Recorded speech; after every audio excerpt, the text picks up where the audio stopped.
आइए देखते हैं क्लास 10 प्रश्नावली 1.1 क्वेश्चन 4 कराई यूक्लिड विभाजन प्रमेयिका का प्रयोग करके दर्शाइए कि किसी धनात्मक पूर्णांक का वर्ग किसी पूर्णांक m के लिए 3m या 3m+1 के रूप का होता है। तो हमें दर्शाना है a स्क्वायर बराबर 3m या 3m+1, ये हमें दर्शाने के लिए बोला। तो ये जो यहाँ मान के चल रहे हैं इसको मान लेते हैं कि ये यहाँ क्या है। तो माना कि ए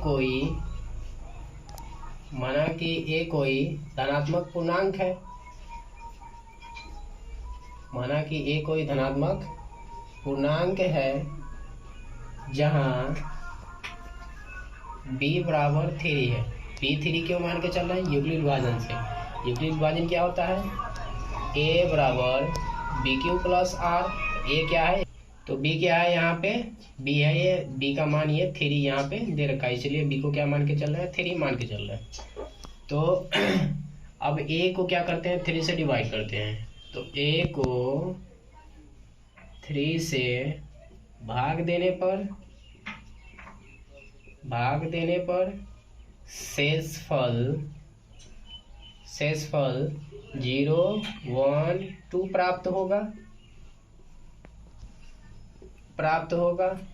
0, 1, 2 ही क्यों प्राप्त होगा? क्योंकि हम जानते हैं कि भाजक से हमेशा शेषफल कम होता है। तो भाजक मेरा कितना है? 3 है, तो शेषफल इससे कम ही होगा, तो 0, 1, 2 हो सकता है।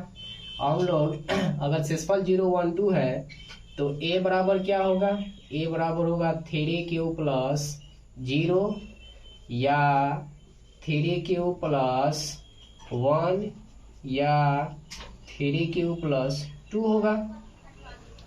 वर्ग करने पर हमें क्या बोला गया कि किसी पूर्णांक का वर्ग, तो वर्ग करने पर तो a स्क्वायर बराबर क्या हो जाएगा? 3q का स्क्वायर या 3q प्लस 1 का स्क्वायर या 3q प्लस 2 का स्क्वायर। तो a स्क्वायर बराबर 3q का स्क्वायर करेंगे तो 3 तिहाई 9 और q का स्क्वायर आएगा q स्क्वायर, या a प्लस b का इसको होल स्क्वायर पर तोड़ देते हैं 3q प्लस 1 को। तो a प्लस b का होल स्क्वायर क्या होता है? a square plus 2ab plus b square. तो 3q का स्क्वायर करेंगे तो ये निकल के आएगा 9q स्क्वायर और प्लस 2ab, अर्थात 3 दूना 6 और 6 में 1 का गुना करेंगे तो 6 ही रहेगा, अर्थात 6q, और 1 का स्क्वायर करेंगे तो 1 ही रहेगा। या इसको भी 3q प्लस 2 को भी a प्लस b के होल स्क्वायर पर तोड़ देते हैं। तो यहाँ क्या निकल के आएगा? 9q स्क्वायर प्लस 3 दूना 6, 6 दूना 12, ये आएगा 12q और प्लस 2 का स्क्वायर, ये निकल के आएगा 4। a स्क्वायर बराबर, इसको हम लोग क्या कर सकते हैं?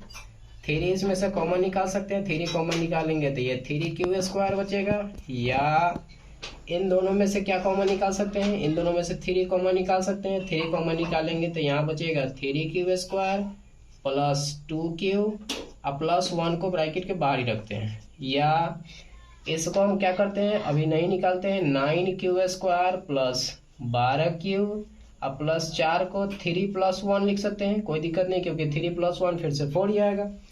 a स्क्वायर बराबर 3 इंटू 3q स्क्वायर या 3 into 3q square plus 2q और प्लस 1, या अब इसमें से 3 कॉमन हो जाएगा इन तीनों में से, तो 3 निकालेंगे तो क्या बचेगा?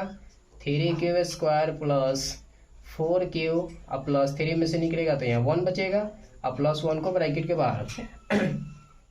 अब हम लोग मान लेते हैं कि m बराबर 3q स्क्वायर है या 3q स्क्वायर प्लस 2q या 3q स्क्वायर प्लस 4q और प्लस 1। अब अगर आप देखें तो a स्क्वायर बराबर 3 और 3q स्क्वायर को m मान के चल रहे हैं, अर्थात इसका मान m हो जाएगा, तो ये हो जाएगा 3m, या यहाँ 3 है तो 3 और 3q स्क्वायर प्लस 2q को 3q स्क्वायर प्लस 2q को m मान के चल रहे हैं, तो ये भी क्या हो जाएगा 3m और प्लस 1 ब्रैकेट के बाहर था तो ये हो जाएगा प्लस 1, या यहाँ 3 है तो 3 और 3 Q plus 4 Q plus 1, 3 Q plus 4 Q plus 1 को m मान के चल रहे हैं तो ये भी हो जाएगा 3m, और प्लस 1 था तो प्लस 1। हमें प्रश्न में यही सिद्ध करने के लिए बोला था कि किसी पूर्णांक का वर्ग 3m या 3m प्लस 1 हो सकता है, तो 3m प्लस 1 यहाँ वर्ग इसका प्राप्त हो रहा है। अतः ये क्या हो गया, a स्क्वायर बराबर 3m या 3m प्लस 1, ये हमारा प्रूव होता है प्रश्न के हिसाब से। आई होप आप इस सवाल को समझ गए होंगे। धन्यवाद।